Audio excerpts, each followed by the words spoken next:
I hear people say that LeBron James is the greatest player ever. But to be honest with you, how many other greats spent so much time on the court pouting?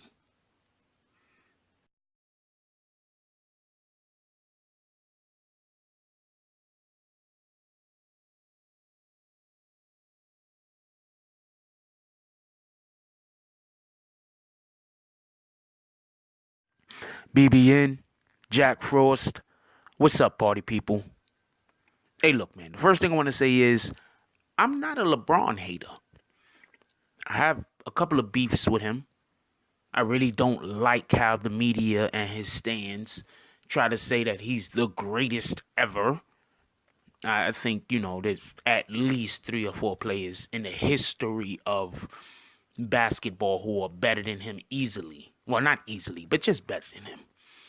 Who I would choose first if we was picking teams. I would choose Kareem before him. Kareem was extremely dominant. I would choose Wilt Chamberlain before him for basically the same reasons.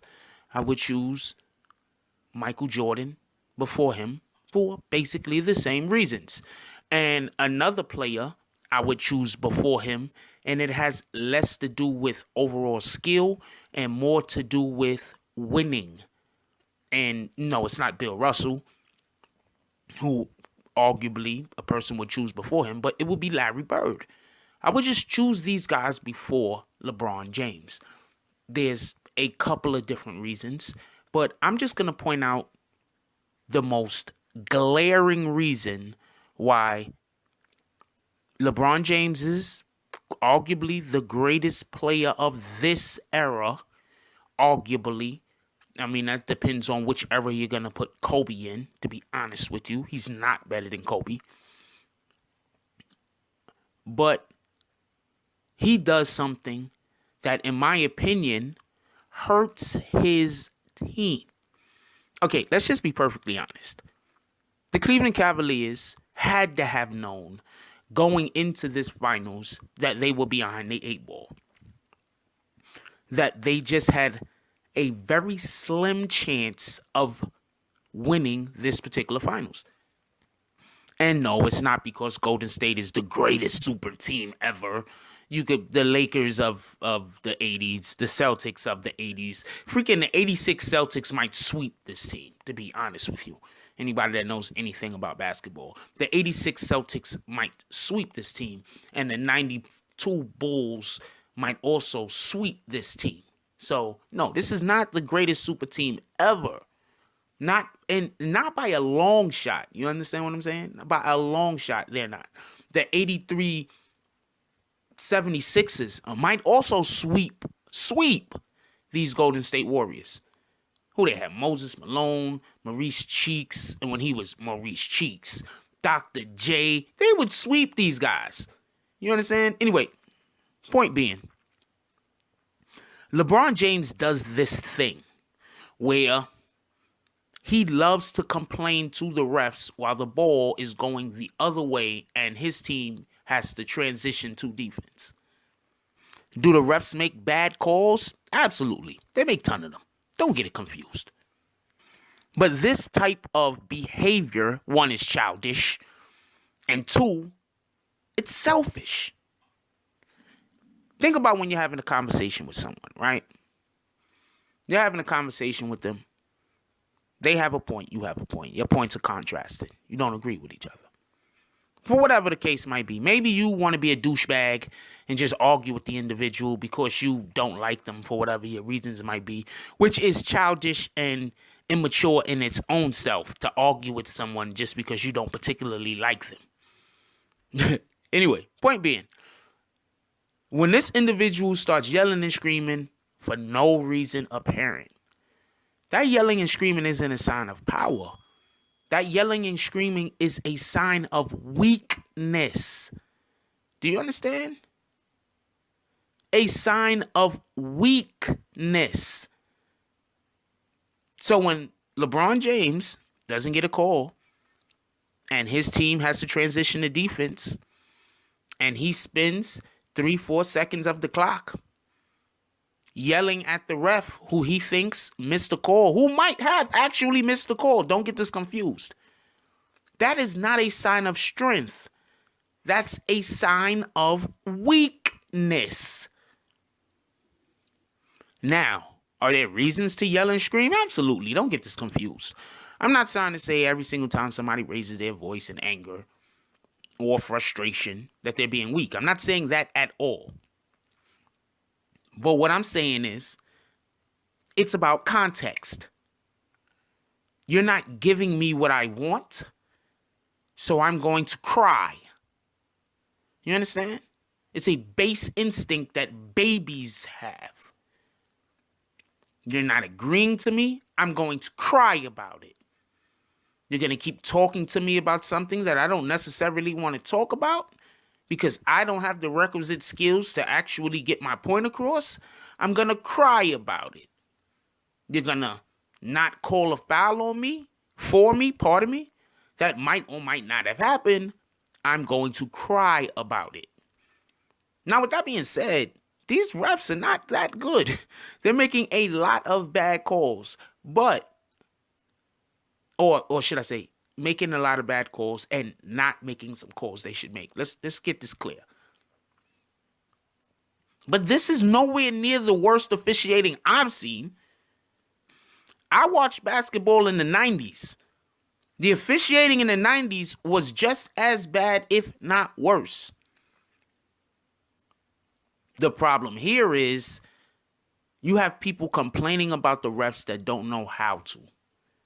They're yelling and screaming when they should just be saying, you can see it for yourself. They're undermining the refs. So therefore, the refs are just not correcting themselves. Anyway, this isn't about the refs. This is about LeBron James. Last game I was watching, and there was numerous times when the game was still in hand, when Cleveland could have still came back for made it a game. Well, LeBron James decided not to come down court. Sometimes he was arguing. Sometimes he just did not come down court. He watched the play.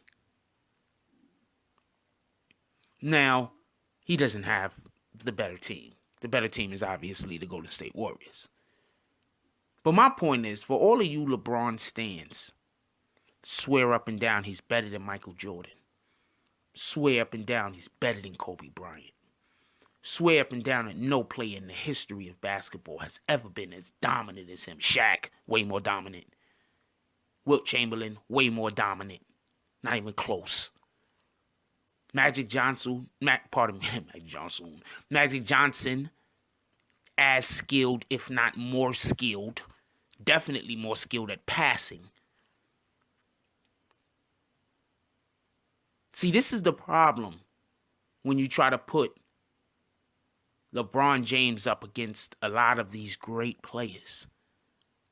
These guys played every second. These guys played every second. They didn't take plays off. They didn't decide, I'm going to take a break during the game. Why? Because they didn't need to have the stat of playing the whole 48 minutes. You see, LeBron is selfish. I don't care what anybody says. He's a very selfish player.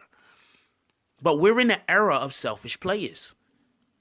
Westbrook sacrifices wins for triple doubles. That's just one example. KD goes to a team when he knows that the deck is going to be stacked. We live in the era of selfish players. You want to know why I believe a lot of players are so upset at Curry? Curry's not really selfish. His whole team concept is dictated. The team concept of Golden State is dictated by ball movement. I think Golden State picking up KD hurt them more than it helped them, because they had much better ball movement before KD got there. Much better. Not even close. I think they believed that KD wasn't the player that it looked like he was when he played beside Westbrook. KD is that player. He needs one-on-one opportunities. He's going to try to play hero ball now and then. See, Westbrook is selfish. A whole nother level of selfish. But that fuels his greatness. KD's selfishness doesn't even fuel his greatness. LeBron's selfishness hurts his team.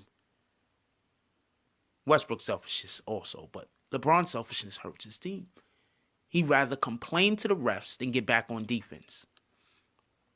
He'd rather play every single second of the game rather than take a couple of blows, take a couple of rests, so he could come back at the end of the game and be unstoppable. Because let's be perfectly honest, like, LeBron isn't going to be able to be guarded. He's a great player. A great player. Right now, he is the best player that suits up in the NBA. Period. But him playing all 48 minutes makes it so that at the end of the game, he's more fatigued than the individuals that is going against him because they've been taking breaks. They've been sitting 5 minutes here and there. So the next time y'all guys try to talk about how LeBron is the best player ever in the history of sports, period, in any sport, remember, it's not just about skill. It's not just about ability. It's not just about IQ of the sport that you're playing in. It's also about sacrifice. Isaiah Thomas. For everybody that don't know, Isaiah Thomas from the Detroit Pistons, Isaiah Thomas. He could have easily scored 20, 25 points a game. Easily. But he didn't. Because he sacrificed for the betterment of the team. Larry Bird, if he would have decided to just shoot as many threes as Steph Curry, I don't even want to think about what would have happened. But I mean, Larry Bird he's a phenomenal shooter. Steph Curry Steph Curry, I want to say Ray Allen, but not really. Not really. Steph Curry and Larry Bird is just on a whole nother level of shooting. As great of a shooter as Ray Allen was. These guys are on a different type of level.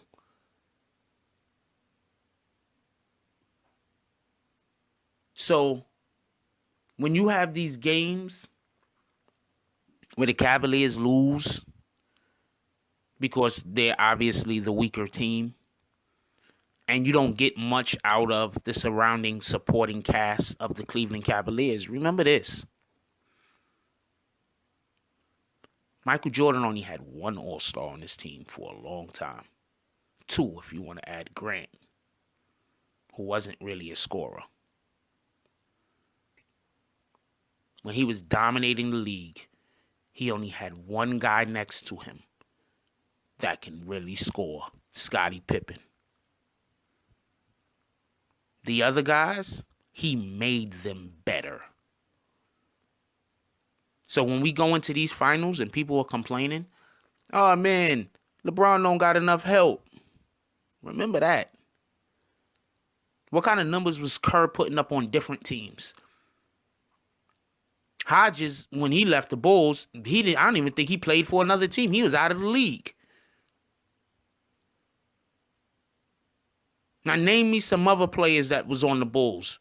And I'm not talking about after Jordan left and came back. So you're going to say, Dennis Rodman. No, I'm not talking about after Jordan left and came back. I'm talking about through their 91 to 94 run. Was it 91 and 94? They won in 90. Like 90, I think it was the Detroit Pistons. 91 was the Bulls. 93 was the Bulls. 94 was the Bulls. 91 was the Bulls. 92 was the Bulls. 93 was the Bulls. I think that's how it went. They played the Lakers. They played Portland Trailblazers. And they played the, I believe, Supersonics. Something like that.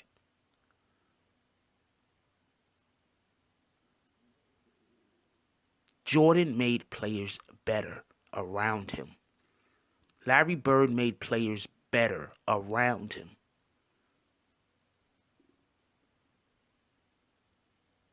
LeBron James complains that basically the guys around him aren't good enough. I don't know. Just doesn't sound like the best player ever to me. Anyway, let me know what y'all guys think about this. Like, comment, subscribe, join the notification gang, hashtag Bronx Bombers. Let's get it. I love y'all. Take care of each other. Hug the kids for me, please. I ain't forgot about you. That's all I got on this one. I'm out. If you like this video, please hit the like and subscribe button. If you would like to help dictate the direction that this channel takes, please leave a comment. All comments are appreciated, whether positive or negative. Thank you very much and enjoy your day. And remember, positive thoughts cause for positive things to happen. Let's get it.